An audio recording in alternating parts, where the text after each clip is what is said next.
अस्सलाम वालेकुम नाजरीन। आज मेरे साथ दो मेरे साथी होंगे और हम मिला जुला प्रोग्राम करेंगे। ये दोनों साथी ऐसे हैं जिन्होंने पाकिस्तान के बहुत ही अच्छे हालात देखे हैं, मजहबी तौर पे भी, सियासी तौर पे भी और मुआशी तौर पे भी। इन्होंने वहाँ रह के मुल्क की भी खिदमत की है।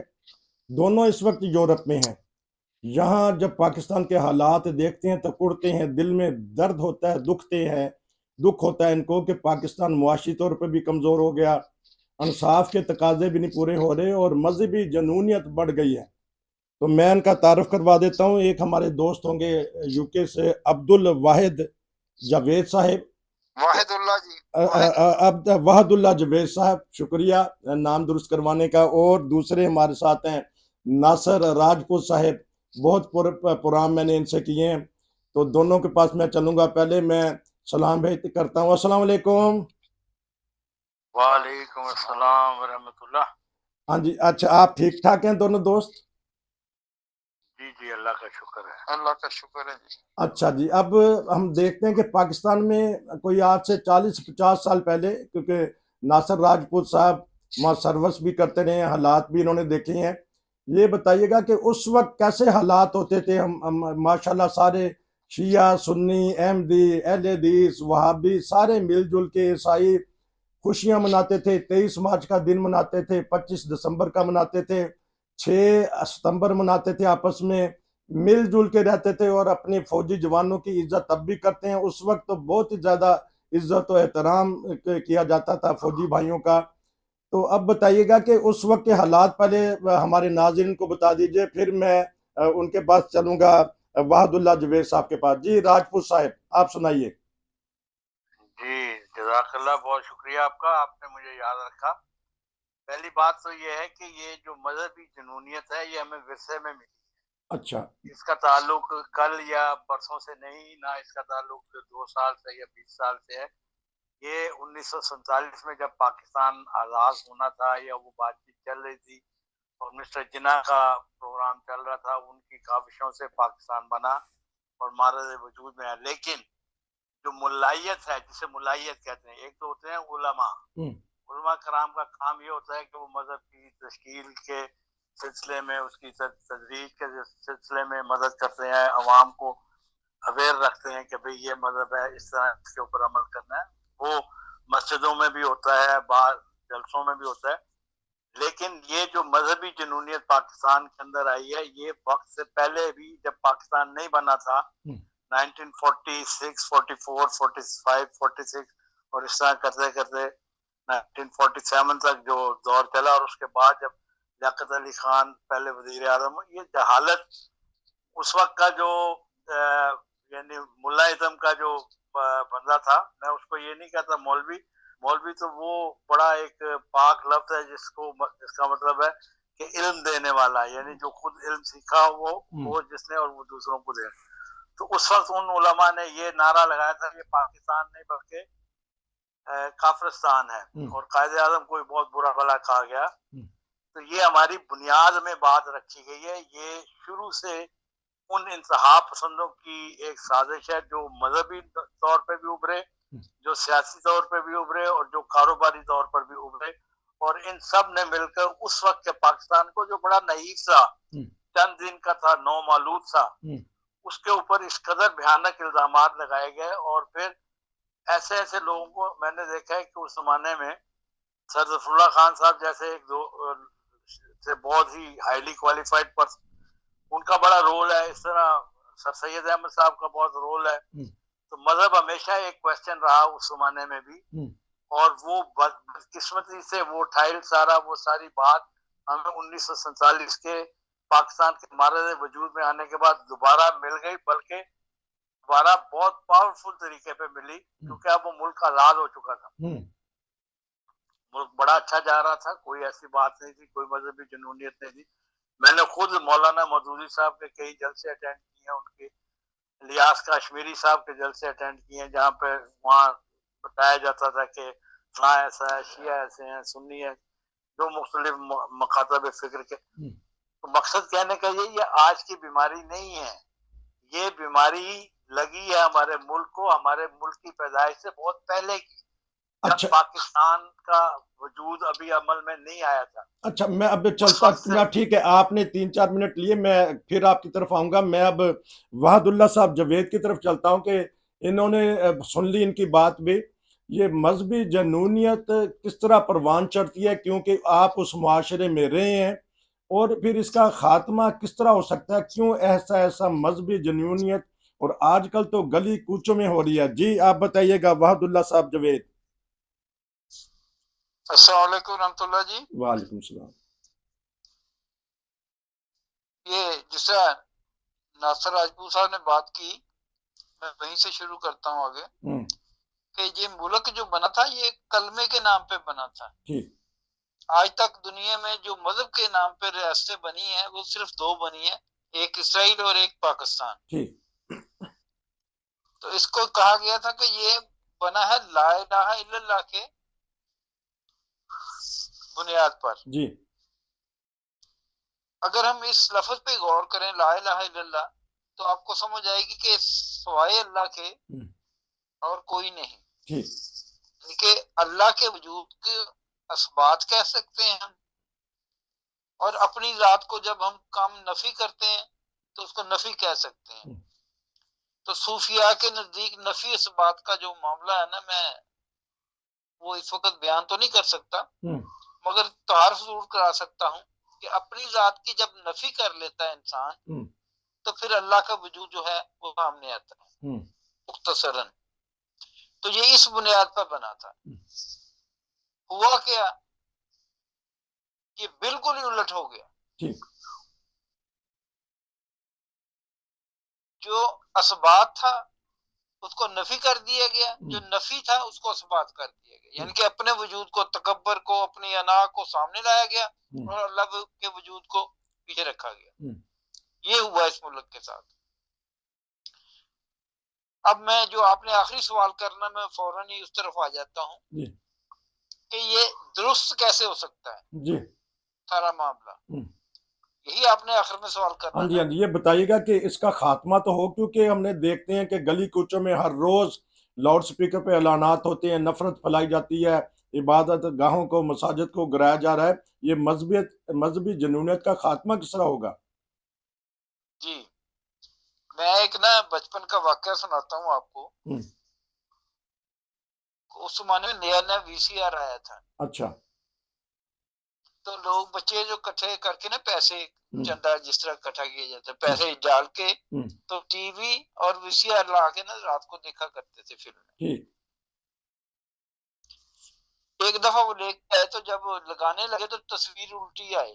अच्छा। लोगों के सर नीचे पांव ऊपर। उन्होंने कहा टीवी तो खराब है, जाओ चेंज करके लाओ। तो दुकान बंद हो गई थी। उन्होंने कहा चलो ठीक है, वैसे ही देखो। अच्छा। समझ तो आ रही है ना बात। अच्छा।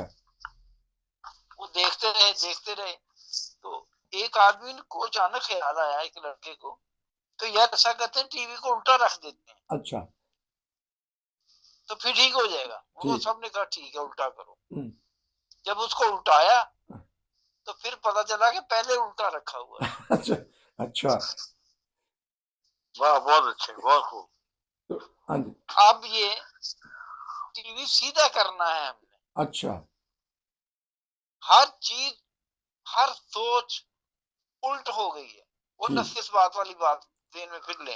अच्छा, मैं अभी आपकी तरफ आता हूँ। बड़ा जबरदस्त मेरे पास सवाल आया है, तो मैं आपके पास आता हूँ। राजपूत साहब, किस तरह ये सीधा करें हम पाकिस्तानी मुआशरे को, पाकिस्तानी सियासत को, पाकिस्तानी इंसाफ को किस तरह हम सीधा करें? फिर मैं वहादुल्ला साहब जवेद के पास जाऊंगा इसका इलाज ढूंढने। जी देखिए, बात यह है कि इसका खात्मा जब भी हो सकता है, अगर मजहबी जुनूनियत की बात करते हैं ना जी, तो पाकिस्तान में इतने तालीमी इदारे नहीं है जितने मस्जिदों में मदरसे हैं जी। और फिर ऐसे ऐसे जाहिल किस्म के लोग हैं जो दीन का अलिफ बे नहीं जानते, लेकिन बैठ जाते हैं दीन की दुकान खोल के जी। और लोगों का इस कदर मेयार गिर चुका हुआ है कि उनको शायद इस बात का पता नहीं है कि हम मुसलमान हैं, हमारा एक खुदा है, हमारे ताल्लुकात खुदा से अगर अच्छे हो जाएं, अगर खुदा हमारा बन जाए, हम उसकी तरफ चले जाएं तो हमारे मसाइल खत्म हो सकते हैं, बल्कि खत्म हो जाते हैं लाजमन। क्योंकि खुदा बहुत बड़ी ताकत का मालिक है, दिलों पे भी वही कब्जा करता है, दिलों को फेरता भी वही है। इस माशरे की सबसे बड़ी बदकिस्मती ये है कि वो जो मुल्लाइज्म इस मुल्क के अंदर जगह जगह पे मदरसे बने हुए और उनके अंदर क्या हो रहा है ये इसको डिस्कस करने की जरूरत नहीं है। अच्छा, आप ये देख लें कि आज कब्रिस्तानों में क्या हो रहा है कि इधर खुदा ना खास्ता ऐसी ऐसी भयानक किस्म की वारदातें आ रही हैं कि इंसान के रोंगटे खड़े हो जाते हैं कि ये इंसानियत कहाँ से, इस मुल्क का क्या बनेगा जहाँ पे मुर्दा लोगों के साथ उनको कब्रों से खोद कर बेहुरमती की जाती है। ठीक। अच्छा, मैं भी आपकी तरफ आता हूं दोबारा, क्योंकि मेरे ज़हन में सवाल आ रहा है, तो वाहदुल्ला साहब जावेद से मैं पता करूंगा कि ये अपनी सवाल का तो जवाब मुकम्मल देंगे जो पहले छोड़ा मैंने, लेकिन साथ ही ये बताता हूं कि अल्लाह, ये बंदा भी एक मकर करता है, मनसूबा बनाता है, और अल्लाह भी एक मनसूबा बना रहा होता है। तो ये अब बताइएगा वाहदुल्ला साहब जावेद कि आप बताएं कि अल्लाह सबसे ज्यादा मनसूबा साज है, वो जानता है, और बताइएगा कि क्या क्या मनसूबे हो रहे हैं। इन्होंने एक दो निशानदही की है कि किस तरह वहाँ जुल्म ज्यादती हो रही है, तो आप अपनी बात मुकम्मल करें वाहदुल्ला साहब जावेद। देखो जी, अल्लाह ताला तो अल्लाह आलम हो, हर चीज का इल्म अल्लाह ताला के पास है जी। वो हम आयतुल कुर्सी पढ़ते हैं जी। कि उसके अल्लाह ताला को आगे आने वाले हालात का भी पता होता है, पीछे गुजरे हुओं का पता होता है। जिस हस्ती को आगे का और पीछे के हालात का भी पता है, इंसान की सोच का भी पता है, जब वो कोई मंसूबा बनाएगा, जब वो कोई तदबीर करेगा, तो सब तदबीरें उल्टी हो जाएंगी। ये तो बिल्कुल वाज़ेह सी बात है। अब जो बेस है ना, मैं उस तरफ आना चाहता हूँ जी कि ये बुराई क्यों फैली और इसका इलाज क्या है। ठीक। मैंने अभी कुछ दिन हुए सुना कि एक आदमी कह रहा था,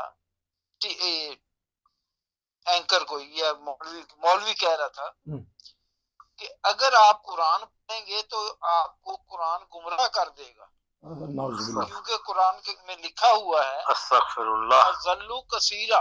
अच्छा, कि इसमें ज्यादा गुमराह हो जाएंगे लोग, कुरान पढ़ के ना ज्यादा अक्सर गुमराह हो जाएंगे।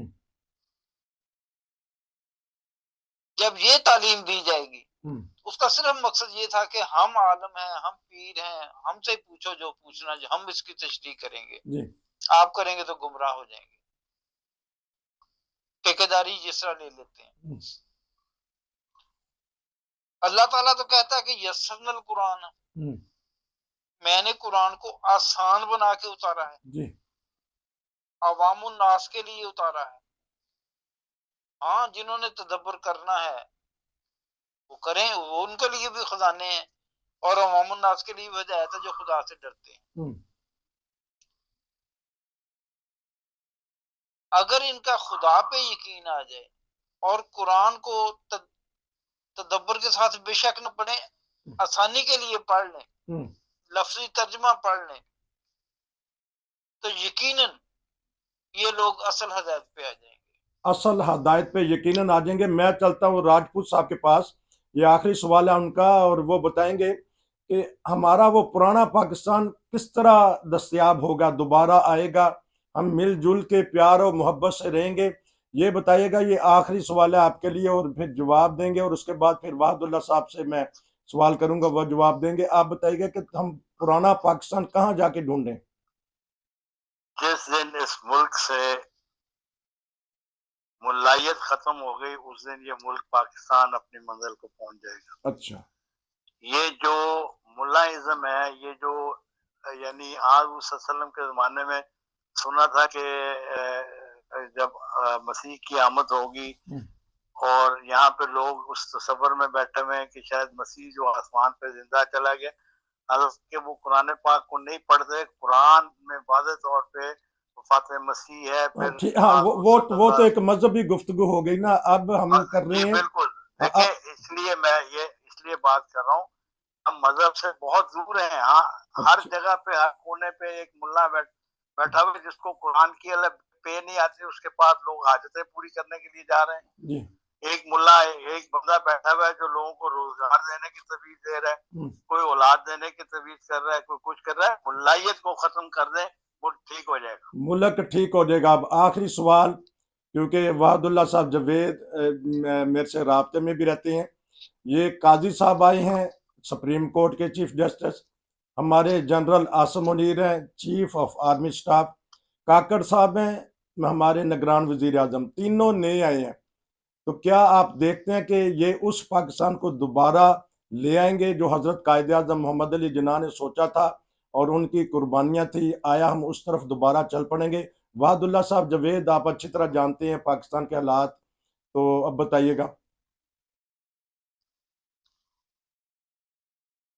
देखिए जी, ये जो हमारे चीफ ऑफ स्टाफ हैं हाफिज भी हैं जी, और आर्मी के सबसे क्या कहते हैं बहादुर, जिसको सिंबल होता है बहादुरी का, हाँ जी, ठीक, वो हैं। और उधर चीफ जस्टिस जो आए हैं मैं मुख्तसर, चूंकि प्रोग्राम लंबा नहीं करना हमने, मैं बता दूं। हाँ जी, 2-3 मिनट है। हाँ जी, एक वजीर आजम जो है वो आर्मी चीफ ऑफ आर्मी के सामने कितना बेबस हुआ, एक वजीर आजम, और अब वो कहाँ पड़ा है। क्या हम गुमान कर लें कि चीफ जस्टिस जो होगा वो आजाद होगा? अच्छा, अपनी मर्जी से फैसले कर सकेगा? सवाल ही नहीं पैदा होता जी। और दूसरी बात कि जो हमारा बहादुर लीडर सिपा सलार है, क्या वो अमेरिका के सामने खड़ा हो सकता है? सवाल ही नहीं पैदा होता। हम गुलाम हैं। यही शुक्र है कि हम ज़हनी तौर पे अगर आजादी की ख्वाहिश भी रखें तो हमारे लिए तो यही काफी इस वक्त। हम इस पस्ती में जा चुके हैं। अल्लाह का शुक्र है, कोई शख्स हमें ये कह रहा है कि आजादी हासिल कर लो, आजादी हासिल कर लो, ये नारा ही समझ लो सरमाया है हमारा। और किसी न किसी दिन ये बीज फूटेगा और तनावर दरख्त बनेगा और ये कौम बेहतरीन कौम बनेगी। मैं इकबाल का एक शेर सुना के बात को खत्म करता हूँ।